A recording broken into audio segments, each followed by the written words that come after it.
What is going on, people? Welcome back to another installment, another episode of the incomparable MM Talks. How are we feeling, guys? I hope you're doing good. My brothers, how are we doing? Fabian and Ethan on the show. How's it going?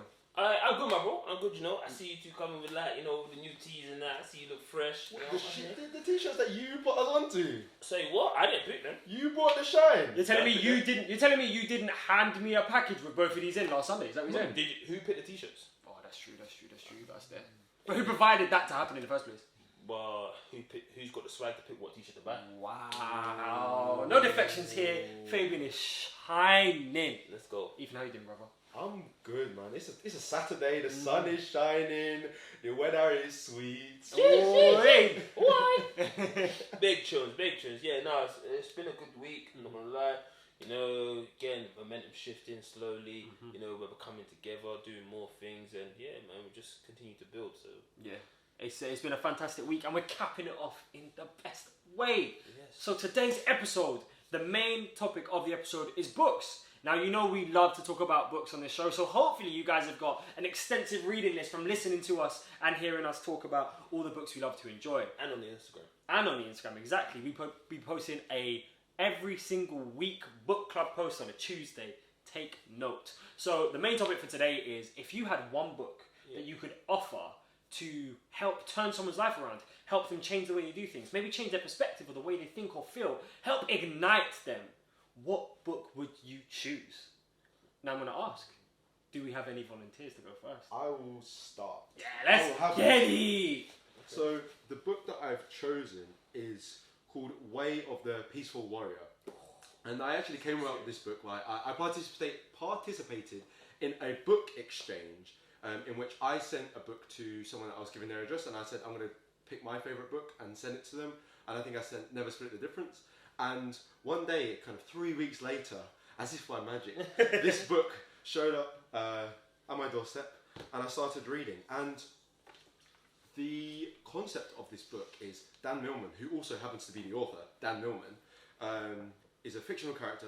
He's a gymnast who is incredibly successful. He gets into UCLA, which is one of the big athletic colleges in the United States. And he's a gymnast who's incredible, one of the leaders within his group. But he is haunted by a lack of satisfaction in his life, in what he's doing. He's like, I'm the best, but I don't feel like the best. I don't feel like I'm enjoying everything that I'm doing. So this book is about mindfulness. He meets this almost mythical human known as Socrates, which works quite nicely with the Greek concept. Yeah. And Socrates, this book is very cheesy, by the way, but I think that's why I enjoy it so much. Socrates takes him and guides him through the way of the peaceful warrior, which looks at happiness. One of my favourite quotes from Socrates is he says, there are no ordinary moments. And that is a way that I would like to live my life. Every interaction that I get to have, whether I am I'm beeping my Oyster card to get on a bus and I say hello to the bus driver. Yep. For us to be there in that particular moment, millions of things have had to go right. Yeah. And that is brilliant. Speaking with you guys, again, I always go back to this. When I want to speak about something wonderful, it's about being on this podcast, enjoying this interaction. This is not an ordinary thing, and what we are doing is not ordinary by nature.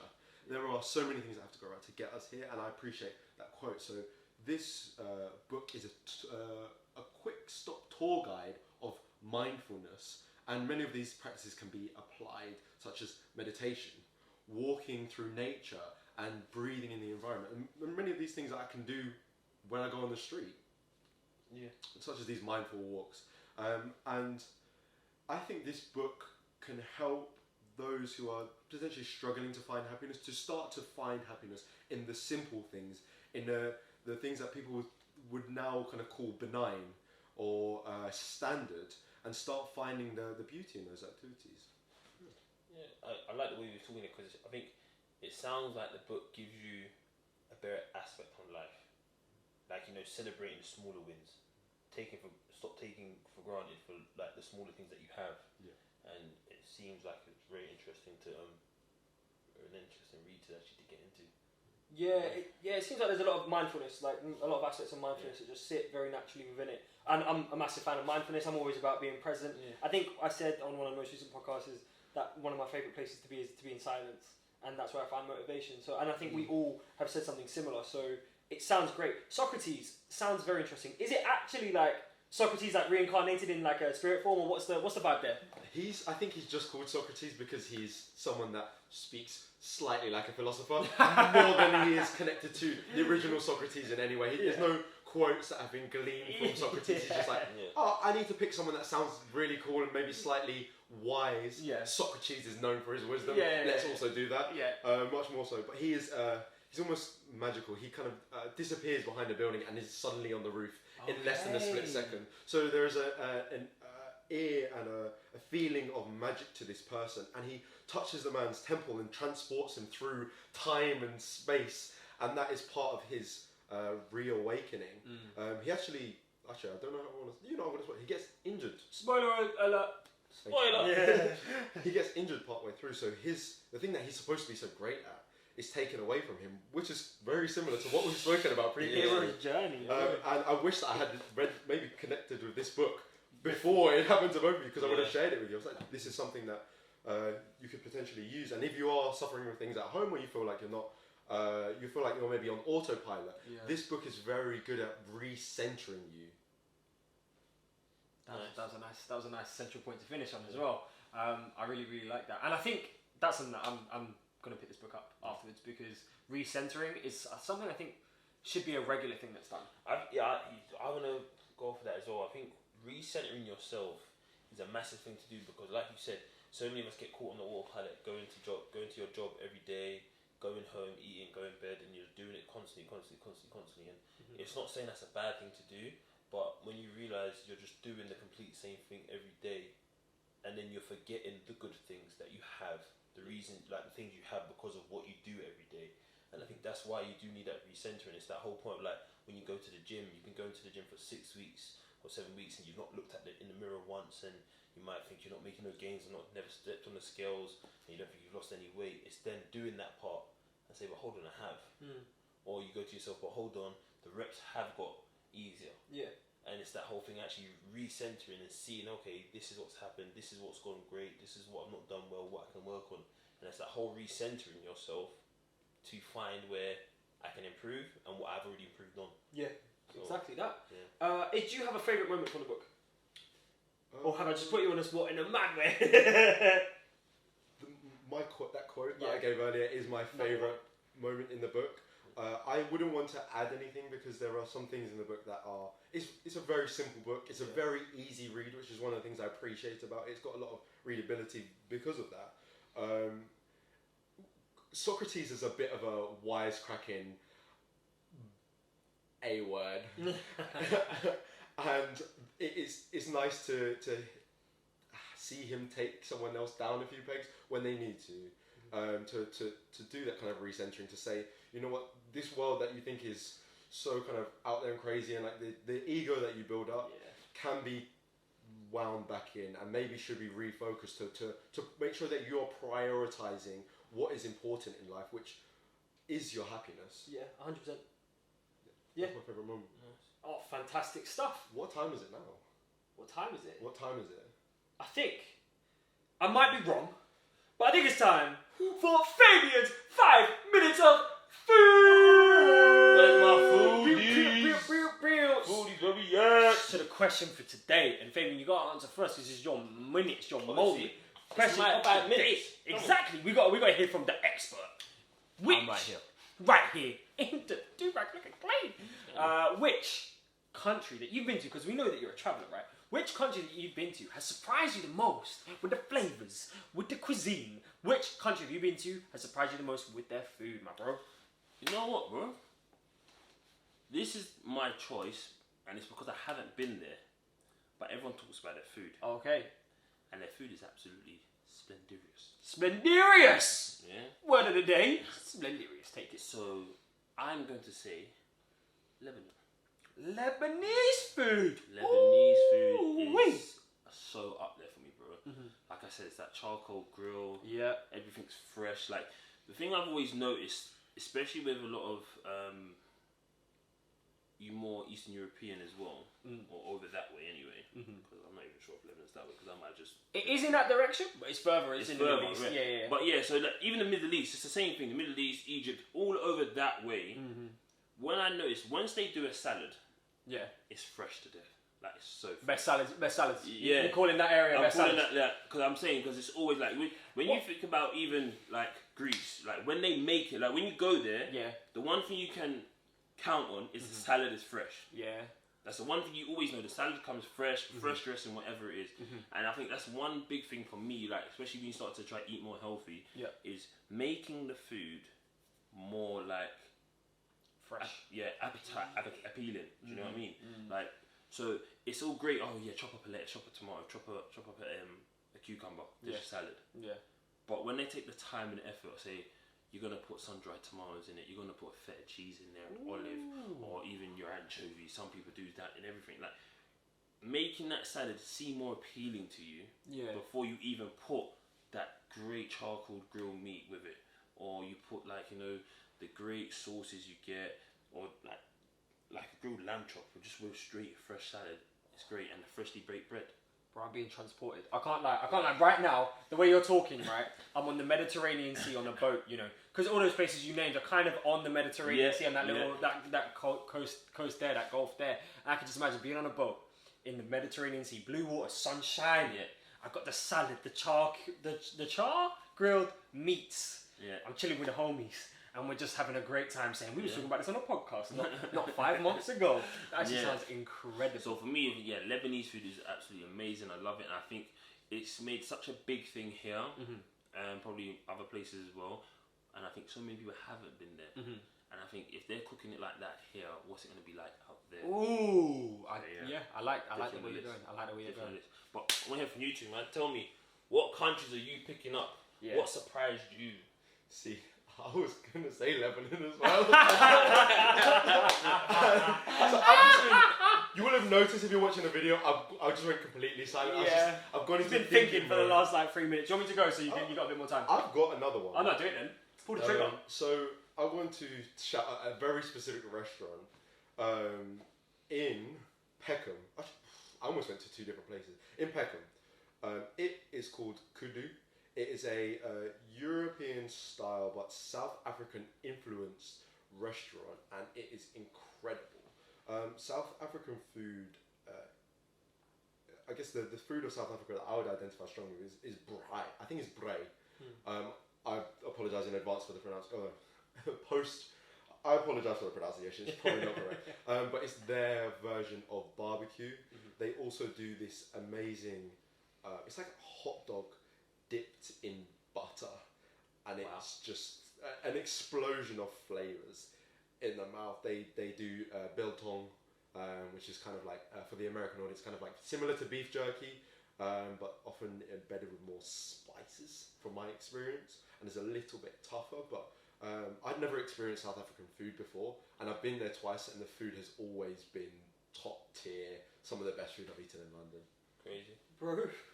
I know you said some other stuff after it, and it all sounds lovely, but my mind is trying to work out hot dog dipped in butter.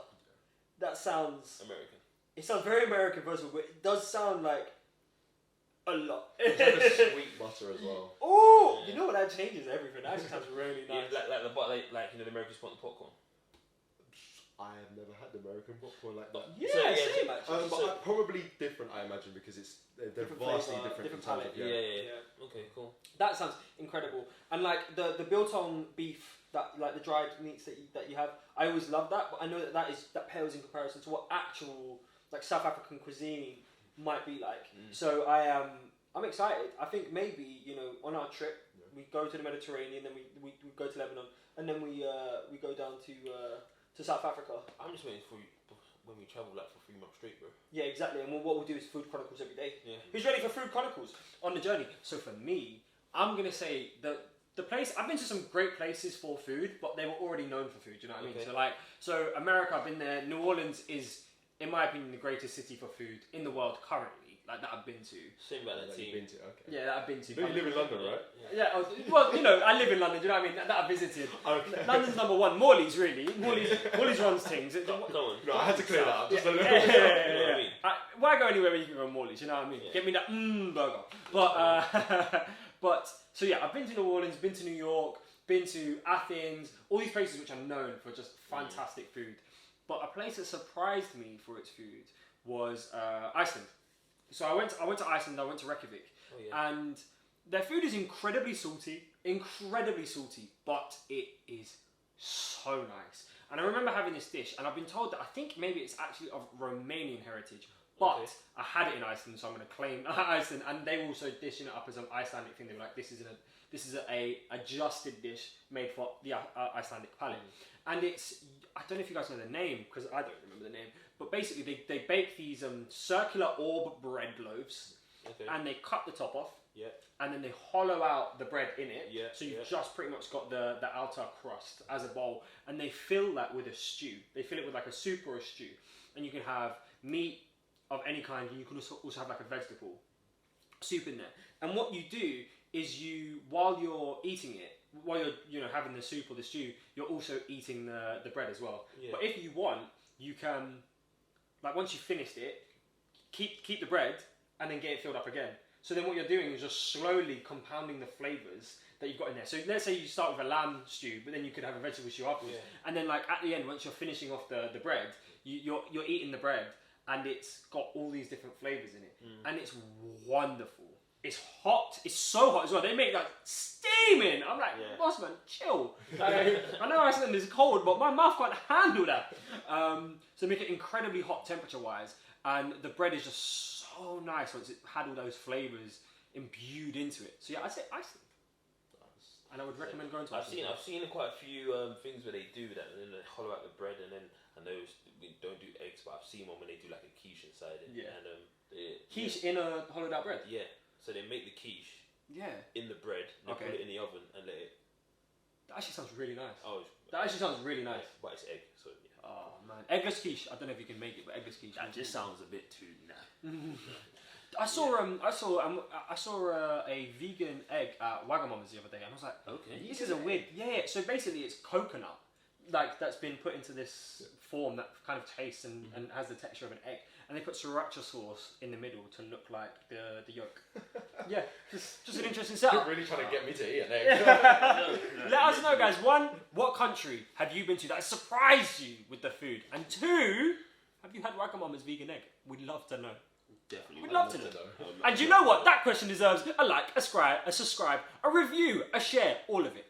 Just something. Just something. Fabian, What is it? Me for my it's book? you, bro. What book would you recommend to the people? What book would you recommend to start a fire in someone's soul? We want to know.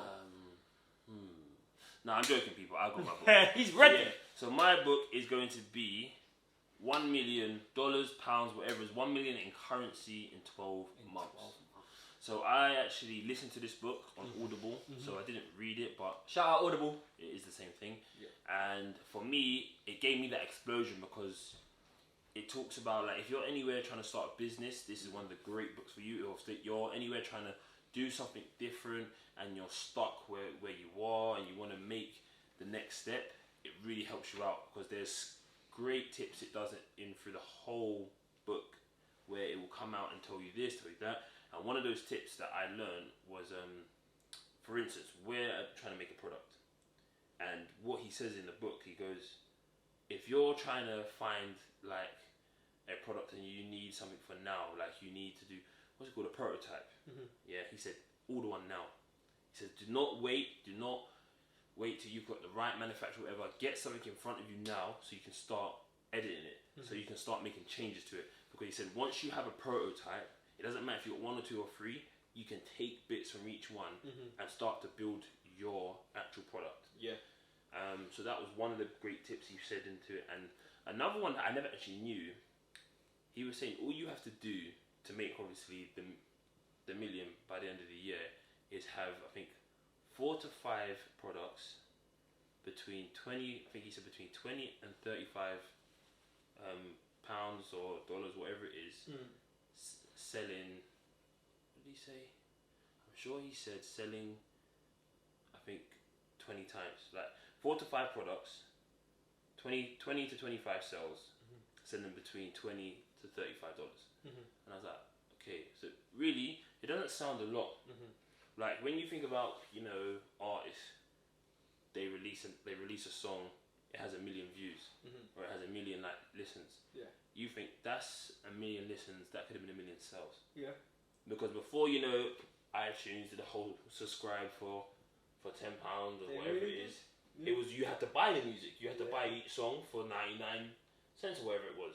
So you think, obviously, there's so many different ways you can get to that number, and in this book it shows you many ways and great tips to get there, and things like, you know, you wouldn't just think about at first. Yeah. To try and get there, and I thought that was a big thing as well. How did you feel when you read the book? How did it make you feel? What did it bring out of you, do you think? It kind of got me out of some still moments that I was in life. Like, I think just with business-wise as well, where, you know, I'm waiting for something to be done. It kind of made me say, I'm just going to go do it. Yeah. I want to find another way. What am I waiting for? Yeah. And I've got another friend, he showed me as well. He said, don't wait for nothing. I said, when you're trying to build and you're trying to do something great, or you're trying to change your life and people's around your life, and you're trying to build something, what are you waiting for? Yeah, it's true. And I think that's what sets, you know, the real entrepreneurs and the real businessmen away from the people just trying to do something. Yeah. And I think that's the start as well. Like when you're trying to start something, there's a whole thing, I'll do it next week. I'll wait till that comes in. And I think when you get that mentality out of you, it kind of helps you just say, okay, keep it rolling, find another way, another way. Yeah. So it sounds like it really, first of all, transformed your mindset on taking action in order to create change. Yeah. But then the second part of it was that it put everything into perspective. It gave you realistic targets and allowed you to align your goals with those targets. Yeah. I was like, for instance, I'll say this is like for me after listening to that book. Now we've been trying to sort out a product and find a manufacturer probably for 8 months. After I read that book, I spoke to 4 different manufacturers. Boy! Like, it wasn't a case of I was seeing if that was going to be the right one. It's for, let me get out there and speak to the people that can help me. You might not have anything to do to help me right now, but it'd be nice to see what you could do. And that's what I found the book did for me. Yeah, it's clean. Yeah. So, I think for anybody starting something or just trying to get that next step, or even if you don't even want to, even if you haven't started something, hear about how people have started stuff, because then even by you hearing how someone started something, it might give you that kick to say, oh, I could have done that. Yeah. So great book. So give it a listen. It's on Audible. Obviously you can get hard copy. You know, it's always great. Libraries are great. So try it, man. Yeah, I got it in hard copy. I got it for my birthday last July, and I still haven't read it. So you know what? That's going to be moved to the front of the queue of the reading list. I think these two are 2 books that I'm really very very ready for. Very ready for, because they're gonna be. I think for what we're doing as well, I think it was a great book. So. Yeah, and it's practical. It's taking practical knowledge and experience and just literally putting it out there. Like, just take it and go. And it's like one thing I'll say is, well, what we say about books, like just is not still on the same topic, but not about that book, is that I said it to you. I think was it last week or a couple of weeks ago when I said, books are not tailored like the internet. When you open your phone and you scroll through Instagram or whatever, the algorithm puts what they want in front of you. You don't decide what's in front of you. Once someone makes a book, obviously there's the real, there's not real, whatever it is, non-fiction, fiction. But when you read a book, you can take what you want from the book to be real, not what someone puts in front of you. And I find that's why a lot of people don't read, and you don't actually see the whole side behind it, because that's the whole thing. When you go on the TV, remember everything else, TV, the internet, it's all put in front of you. You're not choosing what's there. Yeah. You have a choice of selection, but when it comes to a book, if you want to read a book on how to cook, if you want to read a book on how to drive, that's what's going to be there. There's not going to be no ads. There's not going to be an ad talking about, oh, buy this ice cream or buy this chocolate. Do you know what I mean? Like, it's like, no, you're here to read about how to drive, how to cook, how to make money, how to save money. And I think that's what people need to realise, why books are so good. Yeah, I see it, and like it's that thing you were talking about. When you're watching TV or stuff, you're passive.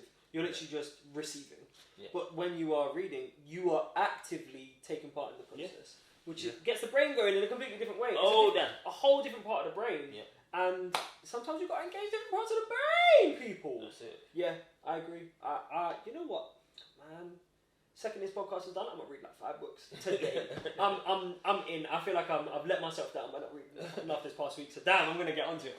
I'm excited for this one because we've had 2 fantastic questions. I'm ready for this one. We've had some good energy. I'm ready for this one. And the final question of the day is: if you could choose 3 people to headline your festival, imagine you've got Hyde Park booked. You've got screens at every corner of the park. Was that the location? We're filling up. Yeah. You know what? Just imagine the best park you could ever imagine. Imagine a combination of Hyde Park, Central Park, Mountfield Park, wherever park it is. Just imagine all together, right? Your perfect location. Okay. You're putting on the festival.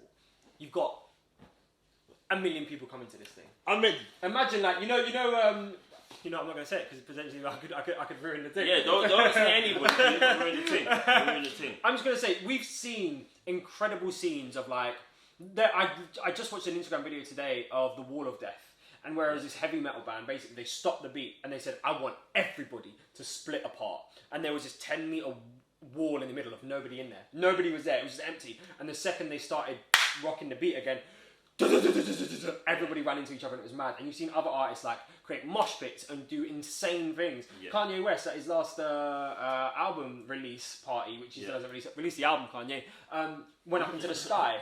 Think these creators are going to release the album, dude. Yeah, release the album. They're going to do something crazy. You want to bring someone who does something amazing, right? And changes what festivals and live performances look like forever. Yeah. So, with that being said, who wants to go first? Who wants to say what their 3 would be? I'll do it. I'll go. This is the thing, yeah? The whole way back from the cafe when we got our coffees, Fabian was like, I'm thinking. So I'm excited to hear what So yeah, I know who I'm going to pick. Let's go. Right.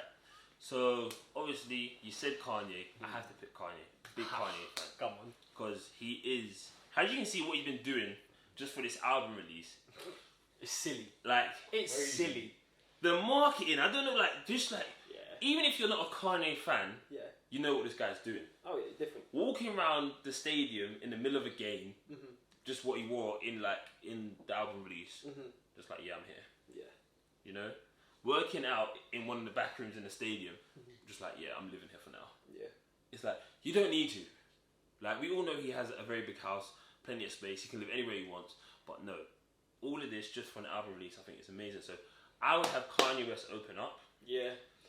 You know how crazy a festival needs to be for Kanye to be opening. Yeah. This man has got big things planned. If Kanye's opening, not the final act, he's opening. Yeah. Because I want him to bring all the heat straight away. Yeah. And then start chilling out. I like it. So like, when I say chilling out, at the end of his set, I want to hear like Homeless.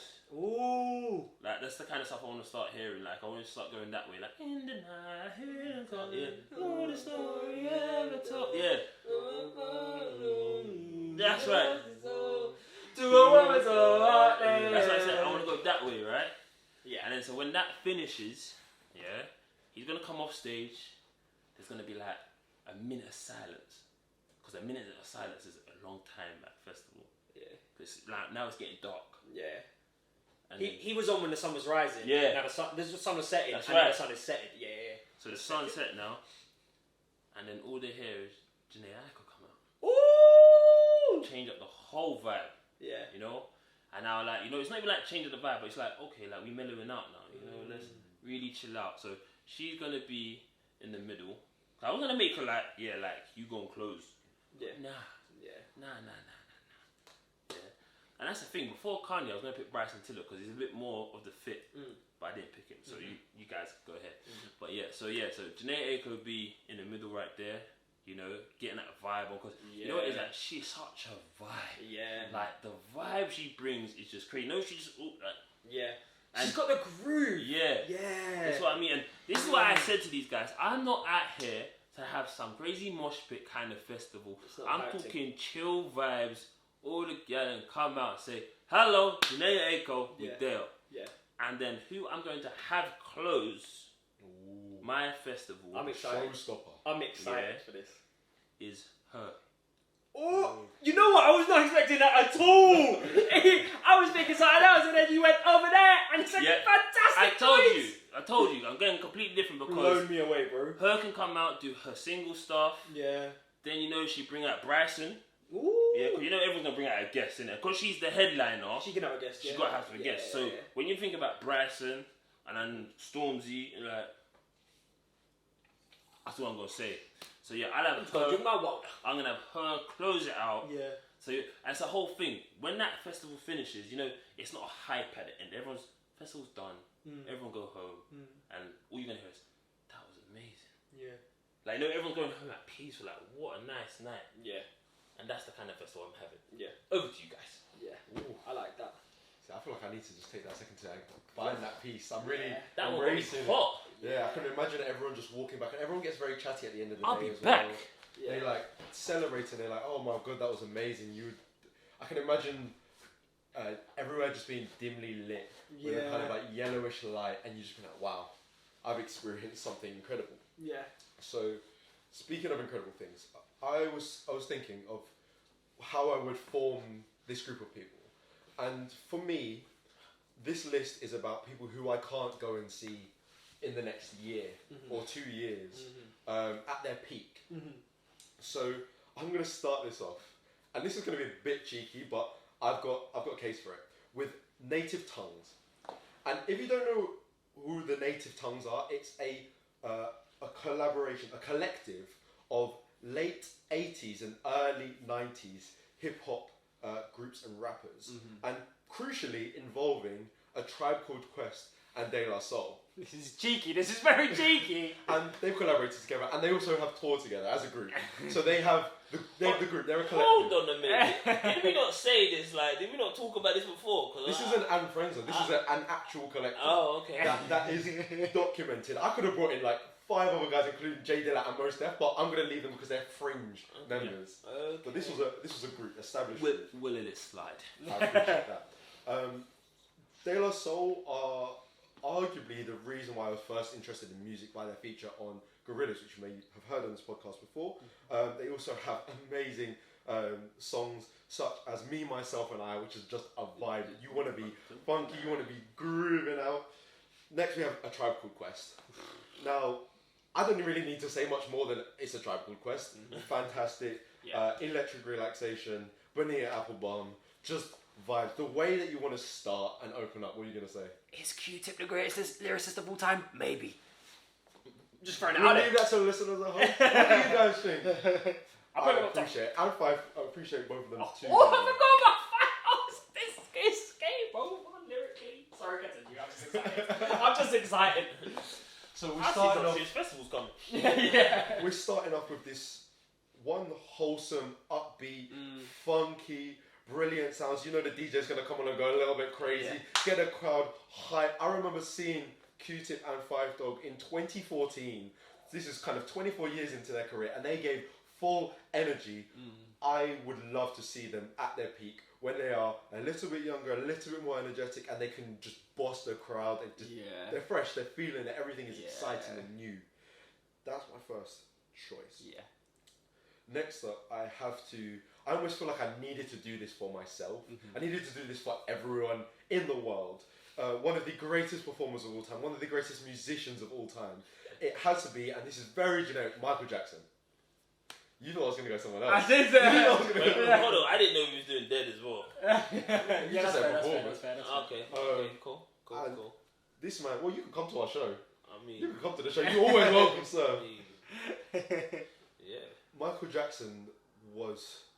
my hero.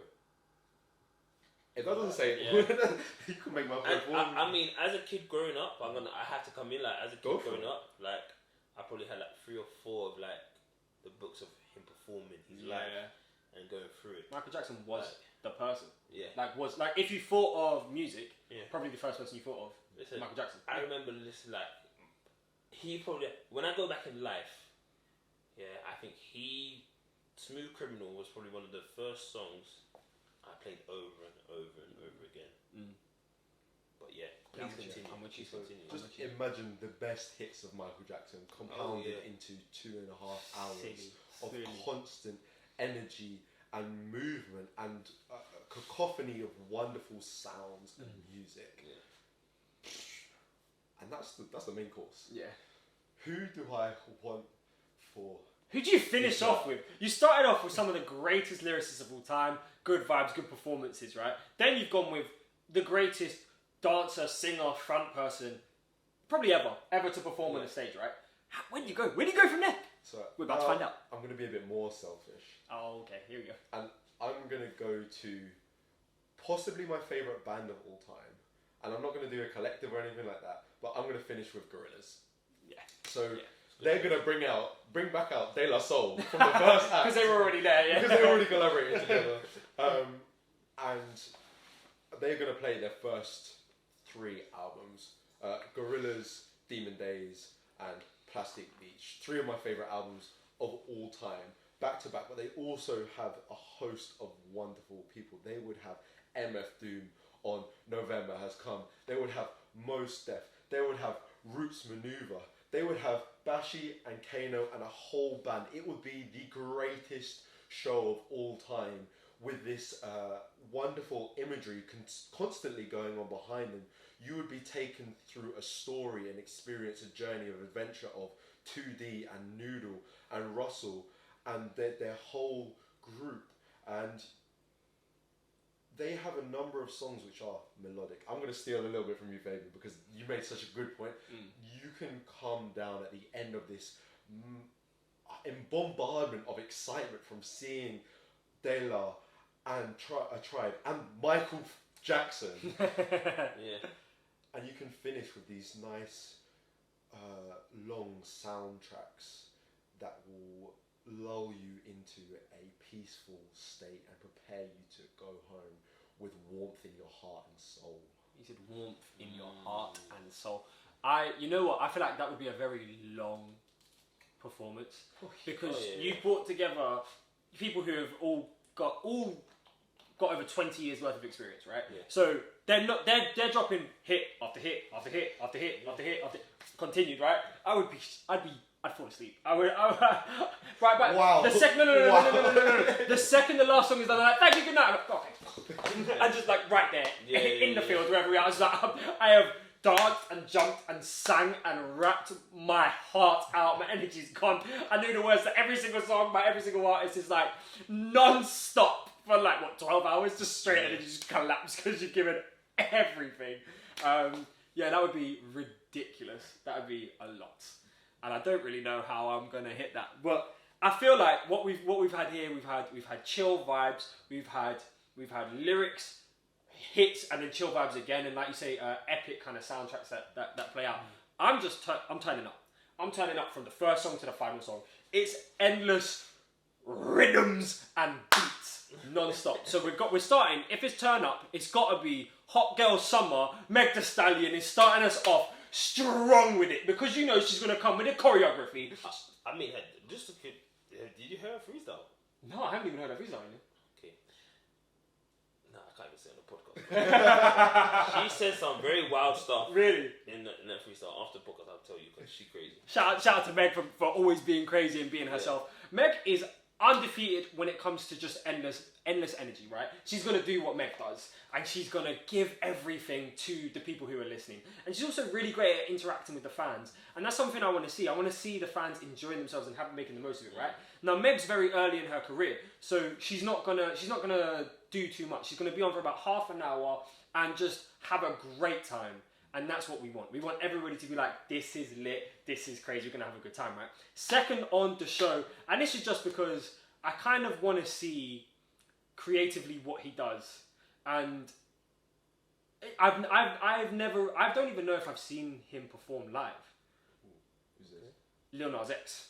Lil Nas X is going to come out with just craziness. I don't know what it's going to be, but like, consider like the shoes that just come out that were banned by a certain brand. Like, he pushes the boundaries of what people expect and what people think. Now, once again, I know that he's only got, 3 big hits out, maybe 4. So, once again, isn't going to be on for too long. I'm not trying to exhaust the people then. But you know, every single song, anybody who's come there to that show is going to be turning all the way up. All the way up. And then I'm going to finish with maybe the greatest hit maker of the 21st century. Maybe. I know that could be a controversial statement, but I'm going to finish better say the right words. Or word. With the Bayesian queen herself, Rihanna.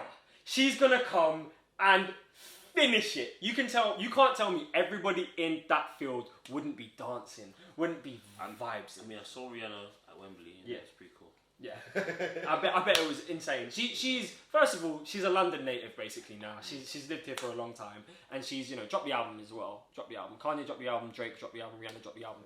Stop playing. Be moving Right. anti. Be moving anti. But you could just imagine work, other songs. I've forgotten all of them now because I've put myself on the spot. Man down.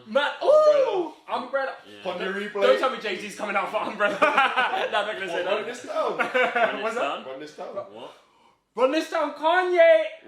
What's my name? Featuring Drake. Nice, going crazy. No. But Rihanna is so good at giving the people what they want. So good. Other than the album, drop the album, right? So she's gonna come with. She'd also probably would get Meg and Lil Nas X to come on the stage as well, and they would all just vibe together. They don't have a song, but they would just vibe together, And also, everybody knows the words to every Rihanna song because you make them so damn catchy. So you get so much fan involvement and engagement. You would just get an endless dancing into the night, and she has got probably about 3 hours worth of hits. So she would make up the lion's share of the whole performance. So yeah, I would say start off with Meg, get that energy high, then get the creativity flowing with Lil Nas X, and then finish with Rihanna. What are we saying? I think I'm ready to hear about your final book. Our final book. What's the book today? Final part of the show. Okay. I'm here to see you just finish this off now. Man. Oh, I'm ready for it. Just like Rihanna finishes the night, just like you had, I've forgotten guys, I've literally forgotten. Just like we had Gorillas finish the night and her finish the night. Well, I'm going to try to finish the night, right. And that is with a book by John Vincent, and that is Winning, Not Fighting. I know it'll be reversing the thing, but favouring a good bit. It's a book about how to, one, live, but two, how to start something by the CEO of Leon. Okay. Now, I don't know if you guys have ever been to Leon, but they sell fairly healthy, quick, fast food. And that was the whole perspective that he had of starting the business was, I want to do something that's fast food, but healthy. And he's like, those two don't really go together. I need to work out a way to do it. And when he first started the business, it was a good idea, but he was running on fumes and was constantly coming into battle because for him and for his understanding of the world, business is battle. Yep. And for the majority of the world, business is a fight. Business is a constant struggle against other people who want what they want.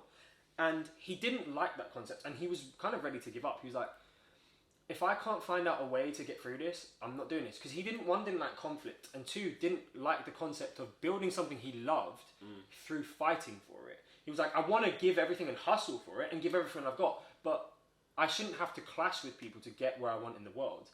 And that was when he actually restarted, because he used to do it when he was younger. He found a master of Wing Chun, which is very, very connected to Wing Chun. Similar concepts.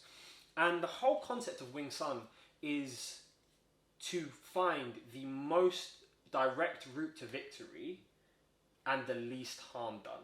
So it's how to remove the violence, remove the physicality from the fighting, and just get to the right result with the least amount of effort, right? And he took that concept and he took it to business and to his whole life. And with him and his master, he reformed the way that he does business. And it was all about meeting people where they are, all about trying to find what people truly think and how they feel, instead of just being like, I want this, you're in the way, get out of the way. And it changed the way he did it. And when he started to really implement this into his whole business structure, Leon went through the roof and became one of the top 10 fastest growing businesses in the country at the time. Okay. And he literally says, I never ever try to fight. I never ever try to conflict with people, because that's not where you find victory. He actually says victory and fighting are at two opposite ends of the spectrum. When you fight, you both come out embattled and potentially damaged. If you find victory in other ways, you potentially both now have a reciprocal energy towards each other, a mutual connection, and also you may have made something better because of it. Yeah. And for me, that whole concept of finding people where they are, finding how they feel and what they think, as opposed to just being like, I want this, give me what I want, is a brilliant concept of living life. Like, we live together, we are people, right? us three think different things constantly, and we never ever clash on it. We usually go, let's meet in the middle. Now, when we're having debates, we do clash, you know, when we're talking about other stuff. But let's say it's for this podcast. We're always like, oh, these are the options. And then somebody else is like, oh, what about this? Let's work it this way. That's where you find the most exciting stuff, because you're building something together. I lay one brick, then you lay a brick, then somebody puts the cement, and it's all a teamwork, as opposed to, I want this way, someone do it this way, screw what you want. Do you know what I mean? Because then you don't get investment from anyone else, and joy from anyone else. Yeah, but it's the same thing. It's like, you know, we like go back to us. So it's like you talk about how, like, say for instance, we shoot every Friday. Yeah. It's like I could easily turn around and go, I don't want to shoot Friday. I'm shooting my podcast on Wednesday. And it's like, why be selfish? Like, yes, you do have to be selfish in life to get to certain places, but when you're trying to build something, if you've got the right people around you, work together. Yeah, exactly. Like, we are currently filming on a different day, because one of us was like, oh, I can't do this day, and so we were like, let's work together to find the most. Yeah. And I think going back to you said cement and concrete and working together, I think everyone brings something different to the table. Yeah. Let's say I bring cement, Fabian brings the bricks, and you bring the architecture. If we're missing one of those components, we're not building a house. No. We're maybe putting some concrete on the ground and smudging it around. Yeah. Or we're maybe someone's throwing a brick somewhere, but it's the wrong shape. Yeah. And it looks flat. I only shoot bricks. Huh? I say I only shoot bricks. I'm saying without you, you're the key component of this. You are. I was going to say the glue that sticks us together, but that's literally concrete. But you are building the foundation of this. We don't run if you don't edit, if you don't bring your camera, if you don't bring your energy. I'm not going to be like, oh, I can't bring the energy in the same way that you can. You bring something so unique to yourself. I'm not. this day is definitely Gas Up Fabian Day, and for good reason. Every day should be Gas Up Fabian Day because he's the guy. Nice. But I would like to share one of the key themes that runs through the book, right? Okay. And this comes from a Shaolin monk who, when learning about Wing Sun, the author John Vincent goes through it, and it's just 5 lines, 1, 2, 3, 4, 5, 5 lines, and it's real simple, and it goes through what I've already said pretty much. But it says, "It is better to move away than grab. It is better to grab than hit. It is better to hit than hurt. It is better to hurt than kill, and it is better to kill than be killed." So really, you want to start at the top line, which is, it is better to move away than grab. It's avoid any damage from you and yourself, right? And then the second line is, it is better to grab than hit. So still, constantly trying to work out the best way to avoid damage to either party. Yeah. If you can restrain the damage, then you both win. And it's constantly then trying to find the best way to avoid damage to each other. And I think maybe if we all lived life trying to avoid damaging other people with our recklessness, with our carelessness, and our lack of empathy and compassion, we would be in a much more beautiful world. And I'm not saying I don't love the world is beautiful, but we could share so much more love with each other. And that's where I want to live. And that's why this book, for me, has really helped cement my compassion for people, because we're not always going to want the same thing. But if we can work a way to avoid causing damage to other people just by existing, we would come together so much more. Very true. I agree. 100%. We ain't said that for a while. So yeah, that was my book. Wow, very good book. Guys, very good episode. Guys, what book would you share with the world? What book would you share with someone who's trying to get something started, light their fire, or turn themselves around? We would love to know. Absolutely love to know. What 3 people would you have at your concert? So I would know. Could you do better than us? That's the question. I don't know. We came up with some good. I don't think good. Yeah, it's a challenge to see what you're on. Let me put it down there. Yeah, guys, any final words? Be great. Be great. Be mindful. Be loving. We are over and out. Peace.